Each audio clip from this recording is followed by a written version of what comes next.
Ben, thank you for being here. Thanks very much, Emma. Can you share a time when you changed a long-held belief and what influenced that change?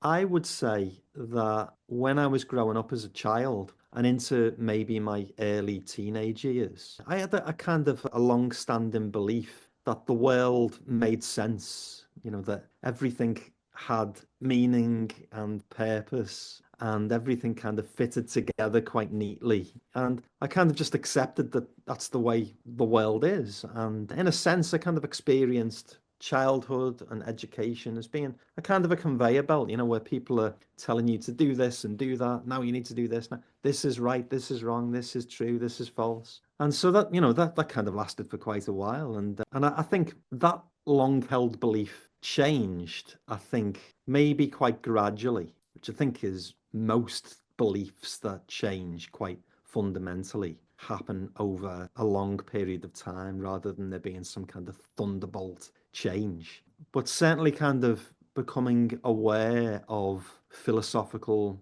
reflection and contemplation and discussion. And then all of a sudden, that kind of maybe dogmatic certainty was replaced with an awareness of possibilities and alternatives and perspectives. So kind of replaced with a certain degree of uncertainty. And really, I mean, even though kind of aspects of that have waxed and waned over the years in different ways, fundamentally, that's still kind of remained, I suppose. Are there any beliefs you feel you will never abandon and why? I think for people who are kind of introduced to the wonderful world of philosophy, and quite often, there is this kind of emphasis on questioning, and there are lots of examples where people are maybe very certain about things, and we know that philosophers are able to construct arguments that can maybe shatter those certainties or undermine those certainties. It is maybe quite a difficult thing to do, to think of beliefs that I conceived I would never abandon. But I find it incredibly difficult to imagine that I would abandon the belief that things like racism or sexism or genocide or pointless infliction of pain are bad things. I find it kind of very, very difficult to imagine that I would abandon that kind of belief because it just seems so completely and utterly obvious that they are bad things. What does it mean to disagree well?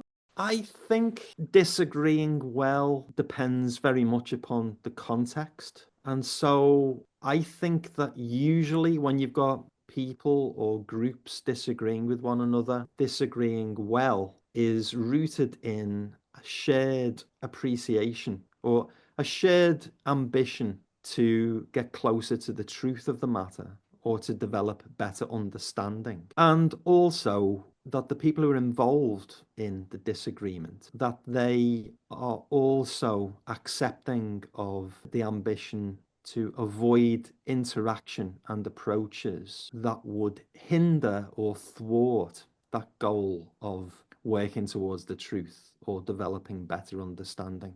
So I think, in practice, it usually means, people kind of being quite civil with one another, using the right kind of language that's going to be productive and fruitful. Basic things like being respectful and like I say, trying to kind of work towards a better understanding of those who are involved. But at the same time, I think there are kind of situations where disagreeing well doesn't really involve that kind of approach, and that kind of approach can be counterproductive.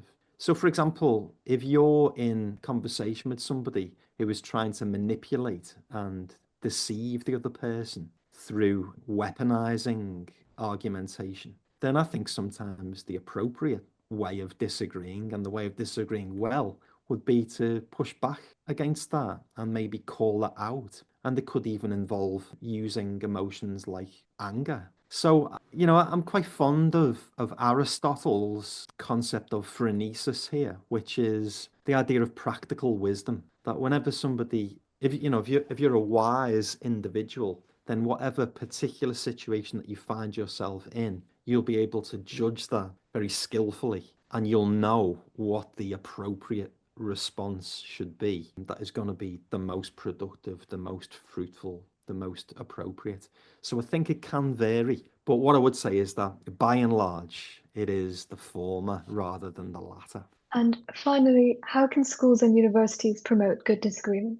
I think one thing for schools to provide the opportunities for young people to engage in argumentation. I think there needs to be a real emphasis on the children playing an active role in their education rather than just being kind of passive recipients of, facts such. And I think that good argumentation and learning to disagree well should be modeled by the schools. So, staff, people who are in charge of the children, or members of management and whatnot, that they're able to kind of practice and model those kind of skills. I think also kind of, being able to educate young people in acquiring the tools of argumentation and developing those thinking skills and those skills of reasoning and whatnot. On top of that, developing kind of skills of character too, the understanding of the value of progressing towards truth or better understanding,